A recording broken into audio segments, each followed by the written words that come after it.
Bienvenue à vous tous dans le journal. Voici les titres que nous allons développer. Tout d'abord, deux réactions concernant la plage horaire de devoirs surveillés qui a été mise en place cette année pour les élèves de terminale. Un élève et un professeur nous ont donné leur avis sur cette nouveauté. Le lycée Blarghem commence cette année un jumelage avec un lycée d'Angleterre. Ce projet concerne seulement les élèves de première. Nous vous donnerons quelques informations sur ce projet dans le journal. Et puis enfin, rencontre avec Sophie Caté, élève de terminale au lycée, qui est passionnée par la photographie. Depuis qu'elle est toute petite, elle a créé une page sur Facebook pour faire partager ses clichés. Elle a accepté de répondre à nos questions. Entretien à découvrir à la fin de ce journal. Vous êtes sur Actu au lycée, le journal, avec Clément Demazure. Bonjour à tous, merci d'être avec nous. Je vous disais donc en titre, nous avons obtenu deux réactions concernant la plage horaire de devoirs surveillés qui, d'après notre sondage, a recueilli 12 voix de plus favorables à cette nouvelle disposition. Vous le voyez, nous avons donc posé la question à un professeur d'histoire-géographie ainsi qu'à un élève qui sortait justement d'un DS de 3 heures de philosophie. On les écoute. Ça paraît une bonne idée. Il y a quelque chose qui avait été fait il y a longtemps au lycée, qui avait été abandonné, et que certains collègues redemandaient depuis longtemps. Et je veux dire, pour des matières comme la mienne, qui ont un gros programme à traiter, c'est intéressant parce que ça nous permet de gagner des heures de DDS qui sont faits sur des plages dédiées. Donc ça, de ce point de vue-là, c'est intéressant. Et vous pensez que ça peut aider pour éventuellement le bac les élèves? Oui, c'est certainement, parce que si on a plus de temps en cours pour bien traiter le programme, ça facilite la compréhension et la préparation. Et en plus, à côté de ça, les plages UDS permettent un entraînement assez régulier. Donc je pense que oui, de toute façon, pour les élèves, c'est intéressant. Là, sans aucun doute. Alors pour l'instant, donc, on est quand même un petit peu en phase de rodage, parce que surtout selon les classes, on peut être assez nombreux, évidemment aux mêmes dates, à vouloir faire une épreuve. Donc ça, c'est en train de se mettre en place pour savoir qui fait quoi quand. Pour les L, vous êtes, autant que je sache, en classe, vous êtes séparés les uns des autres, les classes sont séparées, donc il n'y a pas de problème. Mais par exemple, il y a encore quelques petits réglages à faire pour les ES qui sont en salle de DS notamment, où on a plusieurs classes qui n'ont pas forcément des épreuves de la même longueur. Et donc il va y avoir des arrivées, des départs, des distributions, enfin il y a tout un mouvement à gérer. Donc là, je pense qu'on a encore quelques petits réglages à faire, mais ça devrait aller assez vite. Alors que penses-tu des plages horaires de DS? Alors je pense que c'est super bien pour la préparation au bac, mais bon, c'est assez pesant, notamment là on a eu 3 heures de DS philo, c'est assez lourd, c'est fatigant, mais c'est un super entraînement pour être entraîné au bac, ça permet de mieux y arriver par la suite, parce que quand on est lâché directement dans le bac sans épreuve avant, c'est un peu paumé, donc là ça aide. Et le sujet de philosophie, comment tu l'as trouvé en général? Disons qu'il m'a paru entre guillemets simple, je sais pas si j'ai réussi ou pas, mais j'ai réglé ma note. Voilà. Et donc il a paru simple, ça a amené quelques commentaires parce que c'était un peu différent de ce qu'a donné au bac, mais ça me semblait pas trop dur, et c'était long, mais sinon c'était pas dur du coup. À voir sur le site d'anglais du lycée Blarghem, un projet de jumelage avec un lycée d'Angleterre, plus précisément à Swindon, va donc débuter cette année. Sachez que ça ne concernera que les élèves de première. Tout de suite, un peu plus d'informations dans ce petit reportage.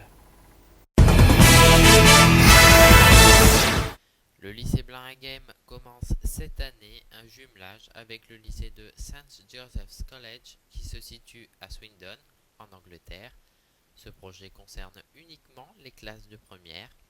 Les participants s'engagent à correspondre avec leur homologue anglais, c'est-à-dire qu'une relation sera établie avec votre correspondant par lettre ou par email, mais cela reste encore à définir. Ce ne sera pas un accueil en famille rémunéré pour vous héberger. Représenter dignement le lycée à l'étranger. Prendre part à l'échange, visite aux correspondants sur place, qui aura lieu du 20 au 26 février 2012. Recevoir son correspondant du 19 au 25 mars 2012. Dans les deux cas, les hébergements se font en famille. À ce jour, le nombre de participants, qui dépend du nombre de volontaires à l'échange en Angleterre, n'est pas fixé. Le budget à prévoir d'après les premières estimations est d'environ 200 €. Pour tout renseignement complémentaire, vous pouvez contacter Madame Sueur ou Madame Grégoire, ou encore vous rendre sur le site du lycée, rubrique Exchange, puis Twinning with St. Joseph College, Swindon. Et puis hier à 11h30, c'était donc la commémoration du 11 novembre dans la cour de l'internat, assisté du maire de Béthune, des anciens du lycée Blaringhem et quelques élèves qui ont lu pour l'occasion quelques pages de Jules Romain et Guillaume Apollinaire. Passons maintenant à notre interview de Sophie Caté, 18 ans hier, et lycéenne en terminale, qui, je vous le disais, passionnée de photographie. Sur sa page qui reçoit un grand succès, elle nous fait découvrir toutes ses plus belles réalisations et notamment ses shootings photos. Je vous laisse tout de suite découvrir notre entretien que nous avons réalisé.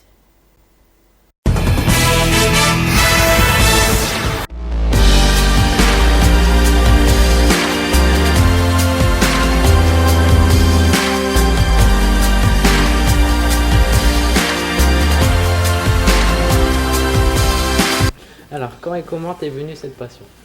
Alors en fait j'ai toujours fait de la photo et puis un jour en troisième je me suis inscrite dans un club photo. J'ai travaillé avec le photographe Patrick Devresse.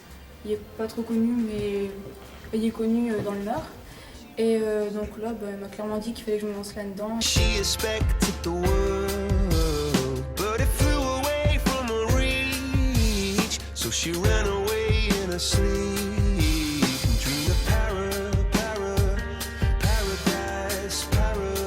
Donc après j'ai fait des expositions, des concours, j'ai envoyé mes photos dans différents journaux et tout ça. Et puis après j'ai continué et j'ai fait ma page Facebook et tout a suivi.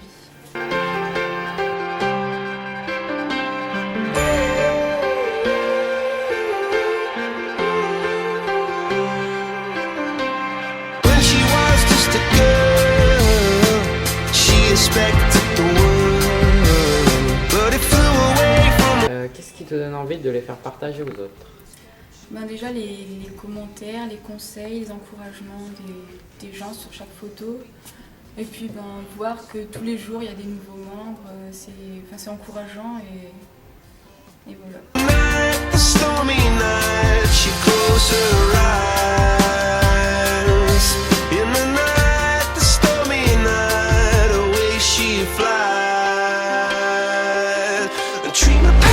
Préfères-tu photographier et pourquoi?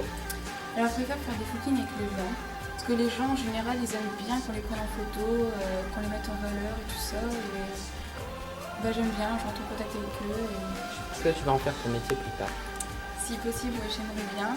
Et après par la suite, pourquoi pas, soit être photographe de mode sur Paris, ce serait idéal, ou soit m'installer en Ile-de-France.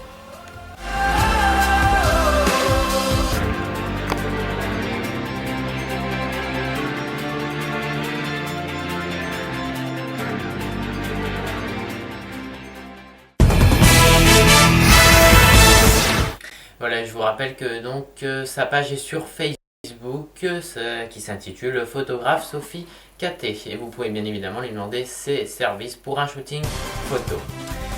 Et c'est la fin de ce journal. Merci à vous tous de nous avoir suivis. Merci également à Laura Lou pour son aide à la réalisation de nos interviews. L'information continue bien évidemment sur Facebook. Excellent week-end si vous n'avez pas cours ce samedi. Sinon, bon courage à toutes et à tous. Et d'ici là, bien évidemment, restons zen. À très bientôt.